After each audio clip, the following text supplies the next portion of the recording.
Hello student, I am Manisha और मेरे channel मनसा chemistry में आपका स्वागत है। तो हमने नाइन्थ क्लास का language of chemistry chapter start किया हुआ था। तो ये इसका पार्ट 2 है। फर्स्ट पार्ट हम इसका कर चुके हैं। जिन्होंने नहीं देखा तो पहले फर्स्ट पार्ट देखें, देन सेकंड पे आए। और चलिए, आज का जो टॉपिक है पहला, राइटिंग द केमिकल फार्मूला। ठीक है, तो इसमें पहले सबसे पहले हम जो शुरू करेंगे वो चीज़ है केमिकल फार्मूला लिखना। ठीक है, केमिकल फार्मूला को लिखना देखें कैसे हम इसको लिखते हैं। ओके, फॉर एग्जांपल अगर मेरे पास क्या है, जैसे मैग्नीशियम क्लोराइड बनाना मुझे,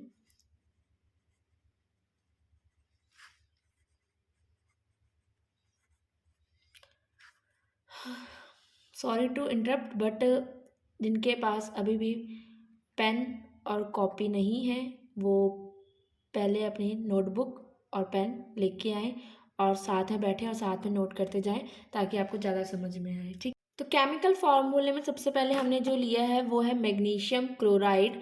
तो सबसे पहले हम क्या लिखेंगे, इसके सिंबल्स।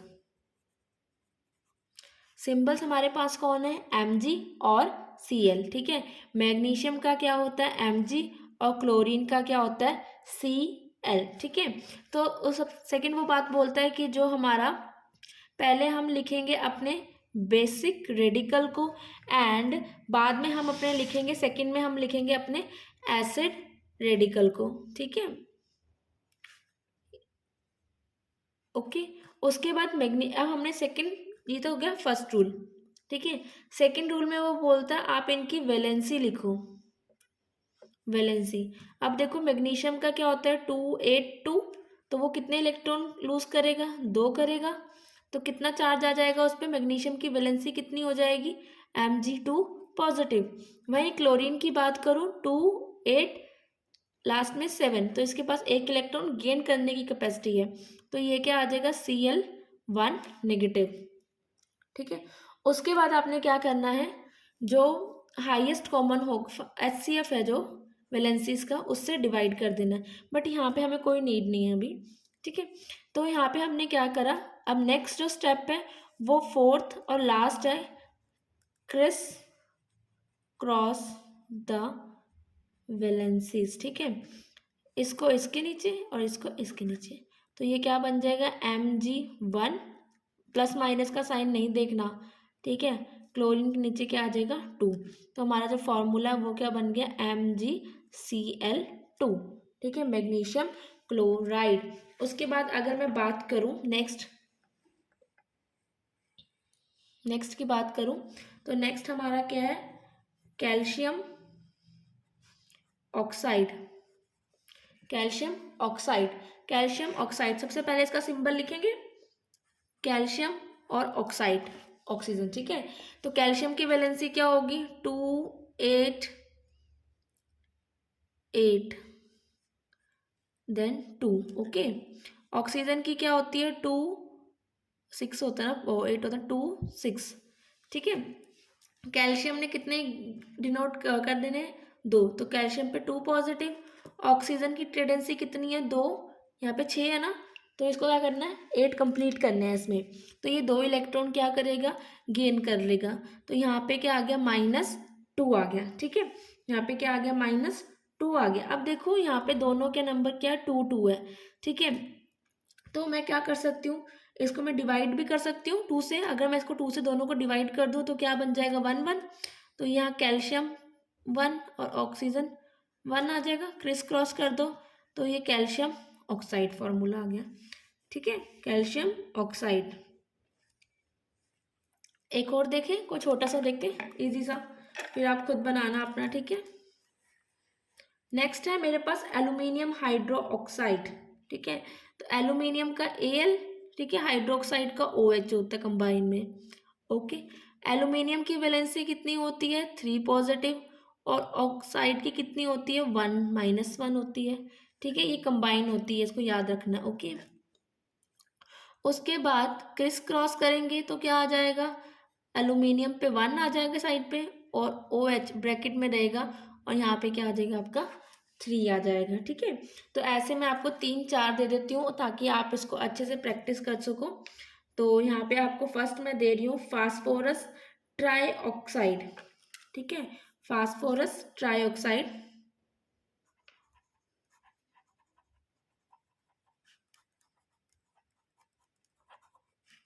सेकंड वन है पोटाशियम ब्रोमाइड,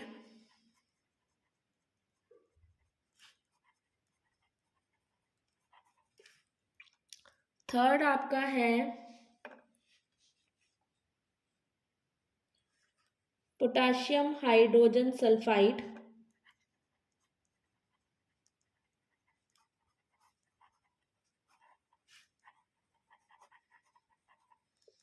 ठीक है। ये ट्राई करना, अगर आपसे हो जाए तो वेल एंड गुड, अगर नहीं हो पाए तो फिर अगेन इसको ट्राई करते रहो, कोशिश करते रहो। मेथड तो यही है, बाकी आपकी प्रैक्टिस पे डिपेंड है।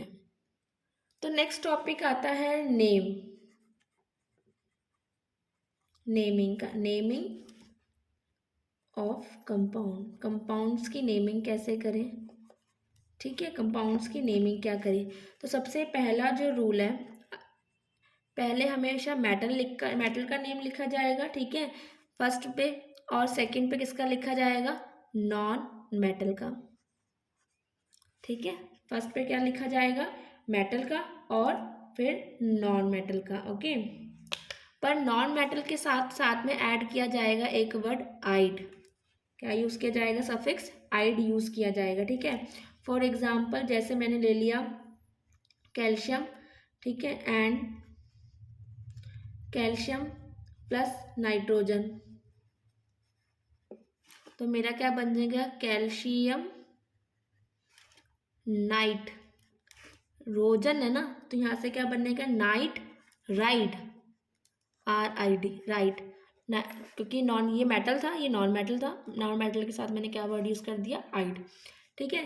सेकंड अगर मैं बात करूं, अगर वो कहता है कि दो नॉन मेटल्स इकट्ठे आ जाए, टू नॉन मेटल्स, ठीक है, दो नॉन मेटल्स क्या आ जाए, इकट्ठे आ जाए, तो हम क्या करते हैं, प्रीफिक्स यूज करते हैं, जस्ट लाइक ट्राई, ठीक है, डाई, टेट्रा, ये हम प्रीफिक्स यूज करते हैं। फॉर एग्जाम्पल जैसे यहाँ PCl3 आ गया, ठीक है, पी हमारा क्या होता है, फॉस्फोरस इज अ मेटल। अब तीन आगे नॉन मेटल, तो यहाँ पे क्या आएगा, ट्राई क्लोराइड, ठीक है। पांच होते तो पेंटाक्लोराइड होते हैं। अब देखो नेक्स्ट है, जब हमारे पास दो एलिमेंट हो और एक ऑक्सीजन आ जाए, फिर क्या करेंगे हम, ठीक है, थर्ड रूल नेमिंग का। तो देखिए जब वो कहता है कि अगर हमारे पास ऑक्सीजन एटम क्या आ जाए, एक आता है, ठीक है, तो हम उसमें क्या करते हैं, जैसे कि हमारे पास एग्जांपल है NaClO। अब इसमें क्या हुआ, हमारे पास एक नंबर आया, ठीक है। ऑक्सीजन के कितने एटम है हमारे पास, यहाँ पे ओनली एक ही ऑक्सीजन एटम है, तो यहाँ पे हम क्या करेंगे इस सिचुएशन में, तो हम लिखेंगे इसको सोडियम, ठीक है। फिर एक अगर ऑक्सीजन एटम है तो हम टर्म यूज करेंगे हाइपो, ठीक है, हाइपो टर्म यूज करेंगे, और साथ में CHLOR सफिक्स यूज करेंगे आइट, क्लोराइड, हाइपोक्लोराइड, सोडियम हाइपोक्लोराइड, अगर number of oxygen atom is 1, ठीक है। अगर ऑक्सीजन एटम कितने होंगे, 2 होंगे, दो ऑक्सीजन एटम होंगे, तो हम सिर्फ क्या करेंगे, हाइपो वर्ड नहीं यूज करेंगे, यहाँ पे हम डायरेक्ट क्लोराइड वर्ड इस्तेमाल करेंगे। जैसे कि नेक्स्ट है NaClO ट्वाइस, ठीक है, NaCl2 ट्वाइस, तो हम इसको बोलेंगे sodium chloride, okay, sodium chloride. अगर हम ऑक्सीजन के कितने लेंगे, अब 3, ठीक है, अगर तो हम इसको हम एक एग्जाम्पल के थ्रू समझते ऑक्सीजन हैं। के 3 मॉलिक्यूल लेंगे, तो हम यहाँ पे वर्ड क्या, या जो वर्ड है नेक्स्ट लास्ट में सफिक्स, उसको हम इस्तेमाल करेंगे 8, तो यहाँ पे हम क्या करेंगे, सोडियम क्लोरेट, ठीक है, सोडियम क्लोरेट, ठीक है। और जैसे जैसे जो मतलब कि अगर ऑक्सीजन के नंबर बढ़ते जाते हैं, ठीक है, अगर मोर देन 3 हो जाए तो हम वहाँ पे प्रीफिक्स इस्तेमाल करते हैं पर, ठीक है। अगर बाय चांस यहाँ पे हम अब सोडियम के ऑक्सीजन के 4 मॉलिक्यूल्स कर दें, तो यहाँ पे हम क्या बोलेंगे, सोडियम पर क्लोरेट, सोडियम पर क्लोरेट, ठीक है। तो ये जनरली मतलब जस्ट नेमिंग के लिए इस्तेमाल किए जाते हैं, जब ऑक्सीजन के नंबर आपको याद रखने होते हैं। तो नेक्स्ट रूल जो है वो आपके एसिड के लिए है, जहाँ पे हम बात कर दें अगर पॉली अटोमिक, ठीक है, पॉली अटोमिक ग्रुप की बात कर दें, जो भी ग्रुप लगा होता है एसिड्स में पॉली अटोमिक, जो मतलब ज़्यादा बड़ा ग्रुप होता है, ठीक है, तो उसके नाम पे क्या रख दिया जाता है, नेम रख दिया जाता है। फॉर एग्जाम्पल जैसे कि H2SO4, ठीक है, तो यहाँ पे क्या है, ब्रेक करोगे तो एक पॉजिटिव, ठीक है, और ये नेगेटिव वाला पोर्शन हो जाएगा, ओके, एक पॉजिटिव और एक नेगेटिव। तो यहाँ पे क्या है, ये वाला जो है वो पॉली एटॉमिक रेडिकल है, ठीक है। तो हम यहाँ पे क्या करेंगे, इसका जो नाम होगा वो क्या होगा, सल्फ्यूरिक एसिड, ओके। एक तो एक वर्ड यूज कर देंगे इसके साथ, ओके, हाइड्रो वर्ड नहीं आएगा, ठीक है, पॉली एटॉमिक वाला वर्ड आएगा। वैसे जैसे अगर बात करूँ HNO3 की, तो यहाँ पे फिर ब्रेक हो जाएगा, ये रेडिकल और ये रेडिकल बन गया, तो ये क्या है, पॉली एटॉमिक वाला है, ठीक है, ज़्यादा है ग्रुप में, तो ये क्या आ जाएगा, nitric acid, okay, nitrous acid. तो सिमिलरली यहाँ पे हम कह सकते हैं जैसे H3PO4, ठीक है, फास्फोरिक एसिड, क्या बोलेंगे इसको हम, फास्फोरिक एसिड। और अगर बाय चांस इन तीनों एसिड में से अगर कहीं भी ऑक्सीजन के एलिमेंट्स कम होते मतलब कम होते हैं, ठीक है, जैसे अगर H2SO3 हो जाए, तो यहाँ पे मैं सल्फ्यूरिक लिख रही थी, अब मैं क्या लिखूंगी, sulphurous, ROUS, sulphurous acid. Nitric का भी क्या हो जाएगा, नाइट्रस एसिड। अगर HNO2 की बात करती हूँ, एक ऑक्सीजन कम कर दी, तो इसको हम क्या क्या यूज होगा, OUS, IC नहीं इस्तेमाल होगा, OUS एसिड होगा, नाइट्रस एसिड, ओके। तो यहाँ पे आपकी नेमिंग कब होती है, फिनिश। अब नेक्स्ट टॉपिक उठाते हैं फटाफट, कोई इंटरेस्टिंग सा। देखो नेक्स्ट जो टॉपिक है आपकी बुक का वो है केमिकल इक्वेशन। मुझे आज ये चैप्टर इसी वीडियो में ख़त्म करना है। अगर किसी को कुछ ना समझ आए तो मुझे कमेंट सेक्शन में पूछ सकते हैं कि जो चीज़ आपको समझ नहीं आई है, ठीक है। केमिकल इक्वेशन क्या होता है, सबसे पहले देखो मैं एक यहाँ पे लाइन लिखती हूँ, burning of coal in air is a chemical reaction in which new substance is carbon dioxide is formed, ठीक है। देखो मैंने एक बात लिखी, एक बात मैंने ये लिख दी, एक बात मैंने ऐसे लिख दी, कार्बन ऑक्सीजन एंड यहाँ मिल गया मुझे कार्बन डाइऑक्साइड, कब मिला है, हीट करने पे, ओके। उसके बाद थर्ड मैंने लिख दिया कार्बन प्लस ऑक्सीजन प्लस, ये हीट का निशान हो गया, ओके।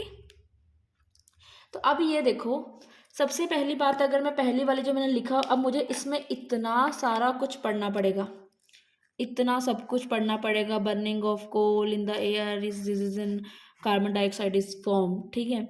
तो ये तो वे अगर मैं करूँ तो सबको समझ आ जाएगा, सबको पता लग जाएगा क्या लिखा है क्या नहीं लिखा, पर थोड़ा टाइम लगेगा। इसको देखेंगे तो इसका ही पता लग जाएगा, पर ये भी क्या थोड़ा सा टाइम कंज्यूमिंग है, पर ये पता लग रहा है carbon plus oxygen plus carbon dioxide. But ये जो लैंग्वेज आएगी समझ, वो किसको आएगी, जिसको केमिस्ट्री के एलिमेंट्स पता है, जिसको केमिस्ट्री की भाषा आती है, कौन सी, द लैंग्वेज ऑफ केमिस्ट्री आती है, वो इसको समझ आएगी। तो देखो बेटा, ये तो थी आपकी पूरी इक्वेशन फॉर्म, जहाँ पे इक्वेशंस पूरी आपको मतलब कि लिखा हुआ था रिटर्न में, उसमें से आपने क्या बनाई, इसको कहते हैं वर्ड इक्वेशन, ठीक है, इसको हम क्या बोलते हैं, वर्ड इक्वेशन, कि आपने इसमें से ये कंक्लूजन निकाल दिया, ठीक है। उसके बाद हम जिसकी बात कर रहे हैं केमिकल इक्वेशन, जो ये सिंबल फॉर्म में लिखी हुई है, इसको हम बोलते हैं केमिकल इक्वेशन, ठीक है, केमिकल इक्वेशन। कि यहाँ पे सिर्फ मुझे इतना देखना, कार्बन ऑक्सीजन ये हीट, और ये क्या बन गया, कार्बन डाइऑक्साइड, ठीक है। तो ये हमारी रिप्रेजेंटेशन होती है किसी भी केमिकल इक्वेशन को लिखने की। तो इस साइड जो हम लिखते हैं उसको हम बोलते हैं रिएक्टेंट, ठीक है, रिएक्टेंट। तो ये दो कार्बन और ऑक्सीजन क्या है, दोनों रिएक्टेंट हैं, उनके बीच में हम उनको अलग अलग करने के लिए कौन सा साइन डालते हैं, प्लस का साइन डालते हैं। ओके, एरो हमें क्या शो करता है, ठीक है, कि रिएक्शन इस साइड को प्रोसीड हो रही है। ओके, जहाँ पे उसका हेड होता है उसको हम प्रोडक्ट बोलते हैं। तो प्रोडक्ट हमारा क्या है, कार्बन डाइऑक्साइड, तो इसको हम बोलेंगे प्रोडक्ट। अगर इसमें से कुछ और मतलब रिलीज होता, ठीक है, तो यहाँ प्लस डाल के हम नेक्स्ट वो लिख सकते थे। ठीक है, तो इतनी ही बात है, इसमें ज़्यादा कुछ भी नहीं है। नेक्स्ट टॉपिक है हमारा वो है बैलेंस्ड इक्वेशन, जो कि बहुत ज़्यादा इम्पॉर्टेंट टॉपिक है। तो चलिए पहले वो स्टार्ट करते हैं अब। तो चलिए शुरू करते हैं अपना टॉपिक बैलेंस्ड इक्वेशन।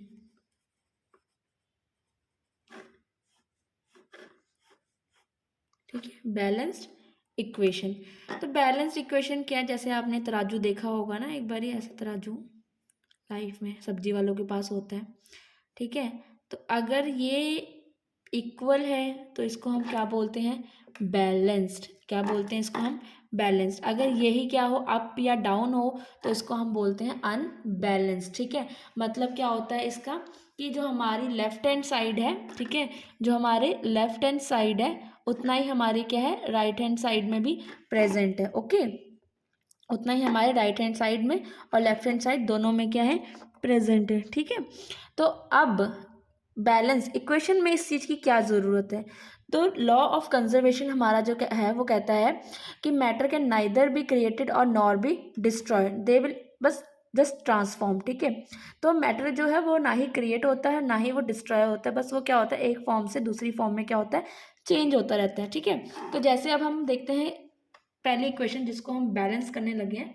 ठीक है, तो हमारे पास है कॉपर प्लस H2SO4, प्रोडक्ट क्या बना, COSO4 copper sulphate plus SO2 plus H2O। Okay, तो इसके लिए हमने सबसे पहले क्या करना है, बैलेंस करने का सबसे इजी और आसान तरीका, दोनों साइड हमने क्या लिख लेना है, एलिमेंट्स लिख लेने हैं। Copper copper, hydrogen hydrogen, sulphur, and यहाँ भी क्या आ जाएगा आपका, सल्फर आ जाएगा। यहाँ पे ऑक्सीजन और यहाँ पे भी क्या हो गया आपका, ऑक्सीजन आ गया। ठीक है, तो कॉपर हमारे पास यहाँ पे कितने हैं, 1, और यहाँ भी कितने हैं, 1। ओके, ठीक है, मेरी बैंगल्स की आवाज़ ज़्यादा आ रही है आई थिंक तो हाइड्रोजन कितने हैं यहाँ पे, 2, और यहाँ भी हाइड्रोजन कितने हैं आपके पास, 2। सल्फर कितने हैं, 1, और यहाँ पे सल्फर कितने हैं, 2। ओके, यहाँ पे सल्फर कितने हैं आपके पास, 2 है। ऑक्सीजन एटम की बात करें, यहाँ पे कितने हैं, 4, और इधर ऑक्सीजन एटम कितने हैं, आपने ऑक्सीजन एटम ऐसे ही लिखने हैं, जैसे कि यहाँ पे कितने हैं, 4, 4 + 2 + 1 that is equals to 7। Okay, ऐसे लिखने हैं। एक रीज़न मैं आपको बाद में बताऊँ, क्योंकि कहीं मल्टीप्लाई करना होता है ना तो नंबर सीधा क्या होता है, डबल हो जाता है। ठीक है, तो आपने इसको ऐसे लिखना है। अब सबसे पहले हम बैलेंसिंग जब स्टार्ट करते हैं तो देखते हैं। अब देखो, पहला जो एलिमेंट हमारा कॉपर है वो 1 है, ये भी 1 है। हाइड्रोजन 2 है, यहाँ भी 2 है। सल्फर इधर 2 है और इधर कितना है, 1, तो इधर मैं 2 से मल्टीप्लाई कर दूँ, 2 × 1 = 2। ठीक है, तो यहाँ पे सल्फर कितने हैं, 2, और यहाँ पे कितने, 2 कर दिए। तो सल्फर कहाँ है यहाँ पे, तो हम यहाँ पे क्या लिखेंगे, 2 लिख देंगे। देखो, अब ये 2 हाइड्रोजन से भी मल्टीप्लाई हो रहा है, इस वाले सल्फर से भी हो रहा है, और इस वाले ऑक्सीजन से भी मल्टीप्लाई हो रहा है। मतलब एक मल्टीप्लिकेशन से सारे डिस्टर्ब हो गए हमारे। तो देखो, यहाँ पे 2 से मल्टीप्लाई कर दो, कितना हो गया, 2 × 2 = 4, और जब इसको करा तो यहाँ पे कितना आ गया हमारे पास, 8 आ गया। कितना आ गया, 2 × 4 = 8, और यहाँ पे क्या बन गया मेरे पास, 2 × 1 = 2। ओके, ये न्यू आ गए। ओके, समझ में बात आई इतनी आपके, कि हमने जस्ट क्या करा, मल्टीप्लिकेशन करा। यहाँ पे 2 है ना, 2 लगाया सल्फर करके, तो 2 × 2 = 4, 2 सल्फर एंड ऑक्सीजन, 2 × 4 = 8 हो गया। Okay, that's it. ठीक है, देखो दोबारा चेक करो, सेकेंड टर्म कॉपर सेम। अब यहाँ पे हाइड्रोजन बढ़ गया, इधर हाइड्रोजन कितना था, 4, इधर कितना है, 2, तो यहाँ 2 से मल्टीप्लाई कर दूँ, तो यहाँ मैंने क्या कर दिया, हाइड्रोजन को 2 से मल्टीप्लाई कर दिया तो हाइड्रोजन तो हो गया मेरा 4। हाइड्रोजन कितना हो गया आपका 4 हो गया। अब ये वाला 2 हाइड्रोजन से भी मल्टीप्लाई हो रहा था तो 4 हो गया, पर ये 2 इस ऑक्सीजन से भी मल्टीप्लाई हो रहा है। तो यहाँ पे जो ऑक्सीजन था ये इस वाले ऑक्सीजन का नंबर लिखा था तो 2 1 जा 2 हो गया। तो यहाँ पे ऑक्सीजन कितने हो गए 4 5 6 7 8। तो यहाँ पे नंबर ऑफ ऑक्सीजन कितने हो गए हमारे पास अब 8 हो गए। ठीक है, बात समझ में आई, 8 हो गए। तो अब देखो यहाँ पे ज़रा काउंट करो, कॉपर 1, हाइड्रोजन हाइड्रोजन 1, ये भी 2 और ये भी 2 हो गया, और ये हमारे पास 8 है तो ये भी 8 हो गया। तो ये हमारी इक्वेशन क्या हो गई, बैलेंस्ड हो गई। 2 4 2 SO4 एंड यहाँ पे क्या बन गया, copper sulphate plus sulphur dioxide and 2 molecules of water, that is a balanced chemical equation. तो चलिए नेक्स्ट क्वेश्चन देखते हैं इसका एक और। तो देखिए ये हमारा सेकंड क्वेश्चन है जहाँ पे हमने FeH2O, हमारा प्रोडक्ट क्या बना है Fe2O3 प्लस H2। अगर तो देखो ये बराबर होंगे दोनों साइड तो बैलेंस्ड है, अगर नहीं हुए तो अनबैलेंस्ड है। आयरन लिख लिया, इधर भी आयरन, इधर हाइड्रोजन, इधर भी हाइड्रोजन, इधर ऑक्सीजन और इधर भी क्या लिख लिया मैंने, ऑक्सीजन लिख ली है। आयरन कितने हैं 1, इधर कितने आयरन 2, इधर हाइड्रोजन कितने हैं 2, इधर हाइड्रोजन 2, उधर ऑक्सीजन 1 है, इधर कितने हैं 3 है। ओके, सबसे पहले हम आयरन से शुरुआत करते हैं, ये 2 है, यहाँ पे 1 है, इसको मैंने 2 कर दिया। ओके, किसी में कोई फर्क पड़ा, नहीं पड़ा ना। अब ये भी 2 है, ये भी 2 है, अब यहाँ 1 है और यहाँ पे 3 है। ठीक है, यहाँ पे क्या है 1 है, यहाँ पे क्या है 3 है। ओके, तो अगर मैं इसे क्या करूँ बताओ, सोचो, 3 बना दो इसको, यहाँ हम इसको 3 बना देते हैं। ठीक है, यहाँ 3 बनाया तो इससे मल्टीप्लाई हो गया, तो यहाँ पे पहले हाइड्रोजन से होगा, 3 2 जा 6। ठीक है, 6 आ गया, और यहाँ पे तो ये 3 बना ही हुआ है, ये बैलेंस्ड हो गया, पर यहाँ पे ये अनबैलेंस हो गया। तो यहाँ पे अब हाइड्रोजन को 6 करने के लिए 3 से मल्टीप्लाई कर दे तो यहाँ भी क्या बन गया 6 बन गया। तो ये हमारी इक्वेशन बैलेंस्ड हो गई।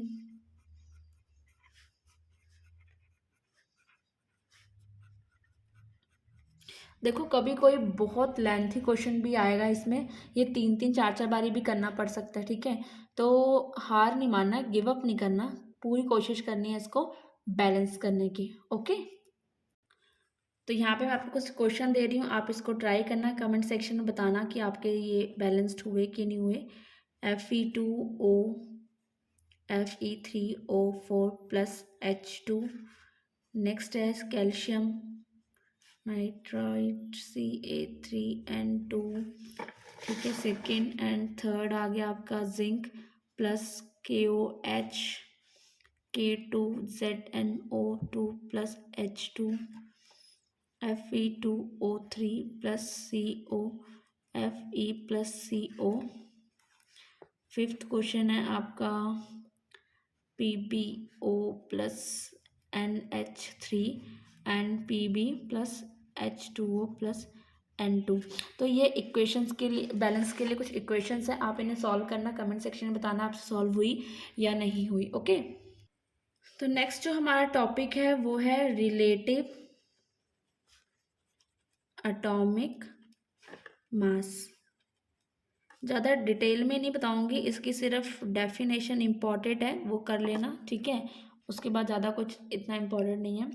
तो बेटा क्या है कि जो आपको पता है एटम्स क्या है, वो बहुत ही ज़्यादा स्मॉल साइज़ के हैं। ठीक है, तो उनका जो वेट करना है वो बहुत ही ज़्यादा मुश्किल है। ठीक है, तो साइंटिस्ट ने क्या करा, थोड़ा सा फिजिक्स में घुसे वो। ठीक है, फिजिक्स से उन्होंने कॉन्सेप्ट निकाला। ठीक है, एब्सोल्यूट मास ऑफ नियरली, किसी के भी मतलब कि नियर के उसके तुलना कर लो, एक कोई मास ले लो परमानेंट स्टैंडर्ड फॉर्म में और उससे देख लो कितना हल्का और कितना भारी है, उसके हिसाब से उसका वेट को मेज़र कर लो। तो केमिस्ट्री में भी उन्होंने क्या करा, ऐसे टर्म लेके आए। पहले उन्होंने हाइड्रोजन भाई साहब को क्या मान लिया, एक स्टैंडर्ड एलिमेंट मान लिया। ठीक है, हाइड्रोजन को क्या माना उन्होंने, स्टैंडर्ड हाइड मतलब मान लिया, और उसका जो उस समय वेट रखा वो था 1.66 समथिंग। ठीक है, 1.66 10 की पावर 24 ग्राम। ठीक है, और उसको उसने स्टैंडर्ड मान लिया। इसके रिलेटिव क्या करते थे, एक तराजू के हिस्से में हाइड्रोजन को रख लिया और अगले वाले में क्या कर दिया, कोई भी साथ वाला एटम जिसका वेट पता करना है वो रख लिया।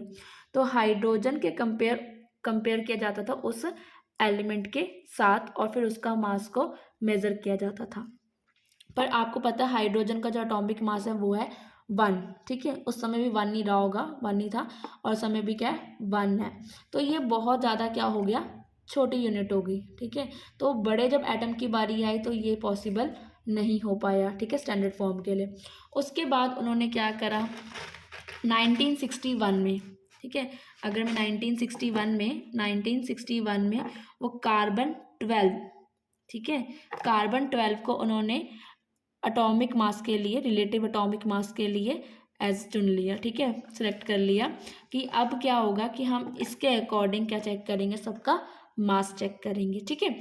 तो जो रिलेटिव एटॉमिक मास की डेफिनेशन है वो यही है, द रिलेटिव एटॉमिक मास और atomic weight of an element is a number of times, ठीक है, number of times of one atom of the element is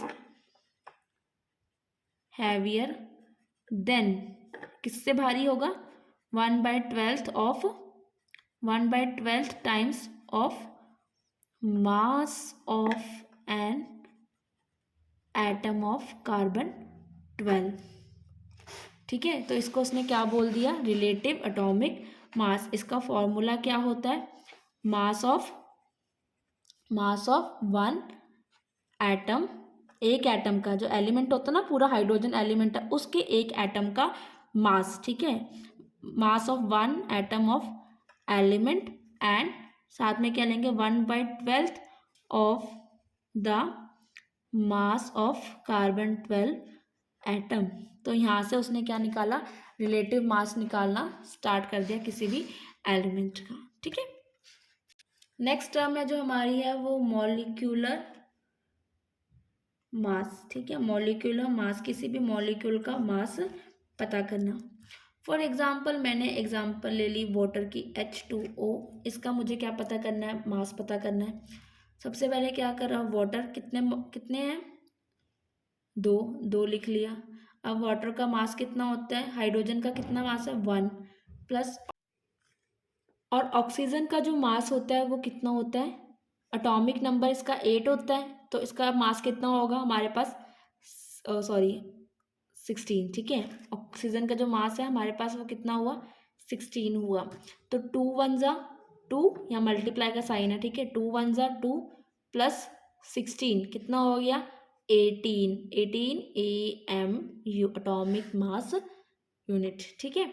अगर वैसे ही मैं बात करूँ H2SO4 के मॉलिक्यूलर मास की बात, तो हाइड्रोजन कितने लगे हैं मेरे पास 2, हाइड्रोजन का एटॉमिक मास कितना होता है 1। फिर नेक्स्ट एलिमेंट कौन सा है, सल्फर।